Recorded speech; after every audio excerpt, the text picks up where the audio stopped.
Right. I know criminal justice, and I would expect the FBI to be the agency investigating the IRS. But then I would be wrong.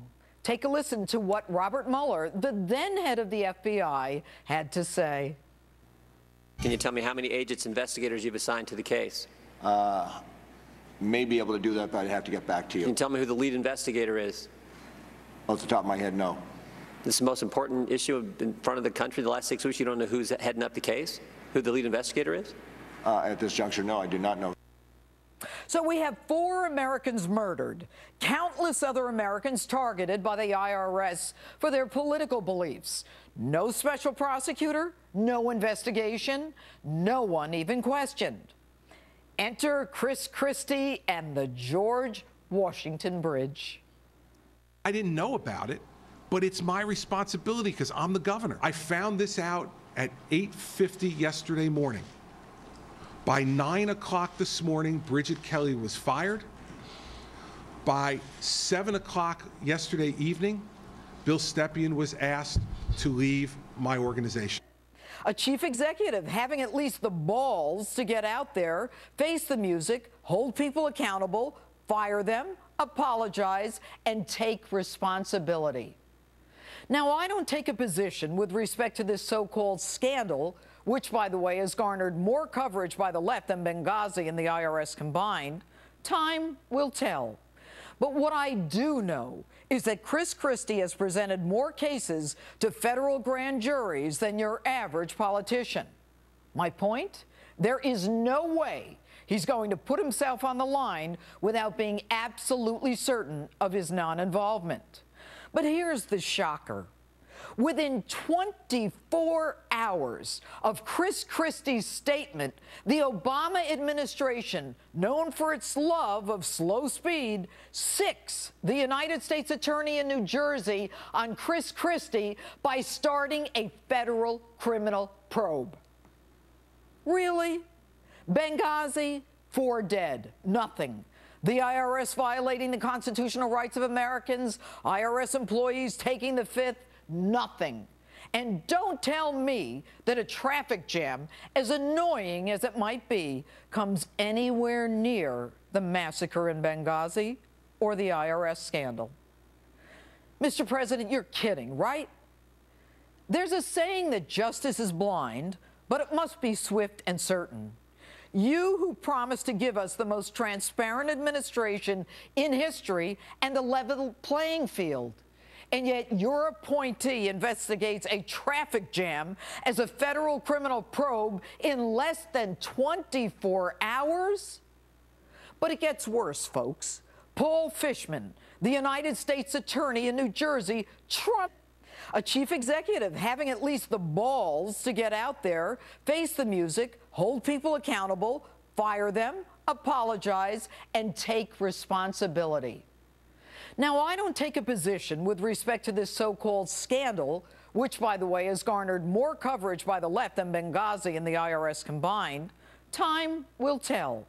But what I do know is that Chris Christie has presented more cases to federal grand juries than your average politician. My point?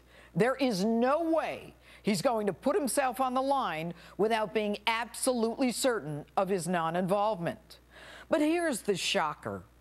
Within 24 hours of Chris Christie's statement, the Obama administration, known for its love of slow speed, sicks the United States Attorney in New Jersey on Chris Christie by starting a federal criminal probe. Really? Benghazi, 4 dead, nothing. The IRS violating the constitutional rights of Americans, IRS employees taking the 5th, nothing. And don't tell me that a traffic jam, as annoying as it might be, comes anywhere near the massacre in Benghazi or the IRS scandal. Mr. President, you're kidding, right? There's a saying that justice is blind, but it must be swift and certain. You who promised to give us the most transparent administration in history and a level playing field. And yet your appointee investigates a traffic jam as a federal criminal probe in less than 24 hours? But it gets worse, folks. Paul Fishman, the United States Attorney in New Jersey, trumpets his investigation. Now, folks, I was the chief law enforcement officer in my county for years, and I've worked with the feds, shared resources with the feds, and have even been investigated by the feds. I know their MO. They do not confirm nor deny investigations. Their mantra is that they are so objective and so nonpartisan that they would never implicate someone before an indictment.